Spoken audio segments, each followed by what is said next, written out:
Hey, what's up? It's Sierra, the festive bohemian, and today I'm super excited because I'm going to be showing you how you can create your own succulent arrangements at home. I'm specifically going to be showing you how to make a succulent terrarium, but I'll go over all the basics that will cover any succulent arrangement. So let's go.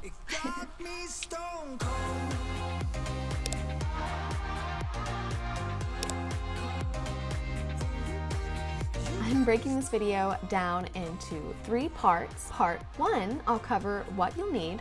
Part 2, I'll show you 4 ways to plant succulents in pots without drainage holes. Part 3, how to care for your arrangements, as well as share a few more tips with you for happy, healthy succulents. First, you're gonna need a clean container of your choice. Now, succulents definitely are gonna be the happiest in a pot with drainage holes because they prefer to completely dry out between waterings, and without drainage holes, controlling the moisture can be a little more difficult, but terrariums are typically made in glass, which typically don't have drainage holes.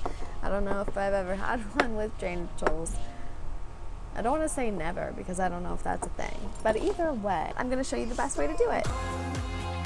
When you think terrarium, you may be thinking an enclosed glass enclosure, but my recommendation to you is not to do that because naturally they suck out all the moisture they can when it rains, and when constantly moist, they're most likely going to get mushy real quick. But that's just my warning, but do what you want.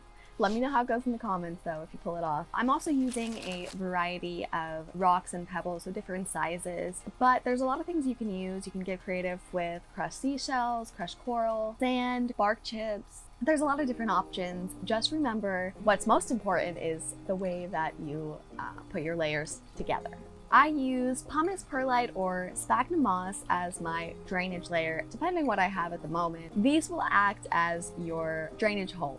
I don't have any pumice, which is what I usually prefer because it's heavier than perlite, so it doesn't float. I can only find perlite, so that is what I'm using for this video. Charcoal can also improve your drainage, but I like to use it also as a filtration system. Soil. I have soil I'm using that is specifically made for cactus and succulents, but you can make your own by amending your soil with pumice, perlite, charcoal. Now, there are also alternatives to using soil. I've seen Ceramis, which I haven't used, but it's like a nutrient clay. Yeah, there's other options out there. They just may be more expensive and harder to find. So I definitely recommend, especially if you're just starting to use what you have available. You just need to remember that your plants need some nutrients. Other tools you may find useful are a spoon, small shovel or similar, some tweezers, a paintbrush or little blow thingy like a turkey baster, and a scoop. Here's your essentials checklist, which is everything you need to get started. Take a screenshot so you don't forget. Part 2, let's plant. Option 1, start by adding a layer of perlite at the bottom that will absorb any excess water. Sprinkle in some activated charcoal. This layer will work as your filtration, and it should always be right under or mixed into your soil. Add your succulent soil in next. A thin layer of soil will do. You don't want to do too much because more soil equals the longer it'll take for your soil to dry out. Dig a small opening and place in your succulent, and top it off with some decorative rock shells, moss, whatever you want. Just blow off any debris with your turkey baster or the like. Voila! When combining multiple succulents into an arrangement, things to consider are: 1, succulents placed further apart will likely grow faster than if placed closer together because the roots will just have more space to grow, which also means you have to replant it sooner. So it really just depends on your preference.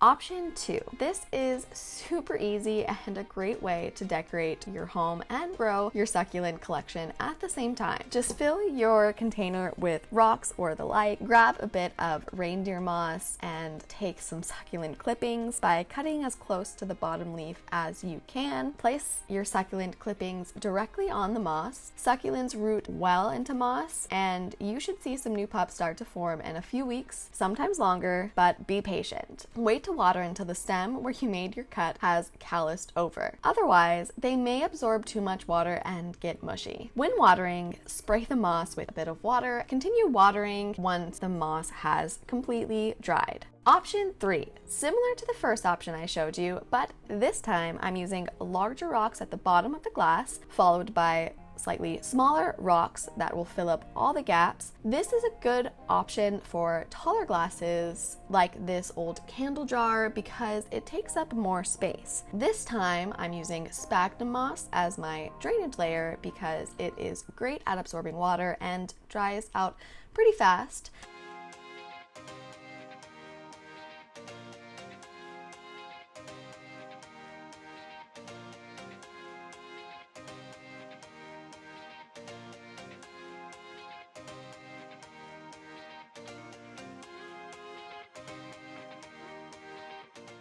Option 4, the easiest of all, simply disguise your succulent in a glass without replanting.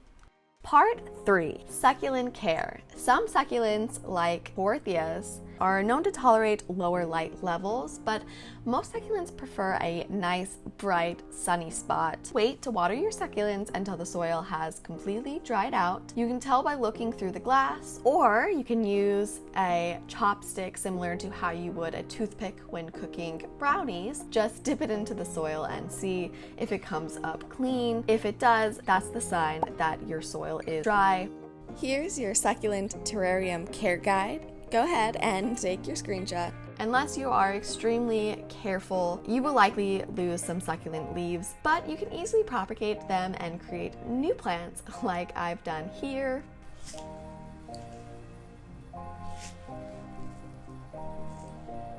And this light is out of control with my glasses.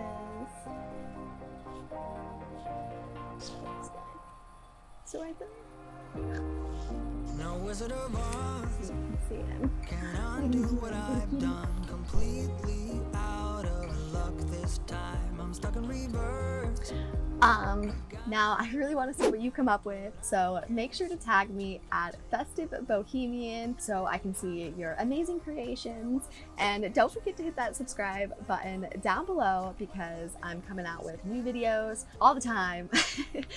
And I'm working on one, and I'm really excited that it'll be coming out shortly about wetland terrariums. And if you want to be notified when that video comes out, you can hit that little bell down below, turn on notifications, and it'll let you know when I've got that one out. So look for that, and thank you so much for watching.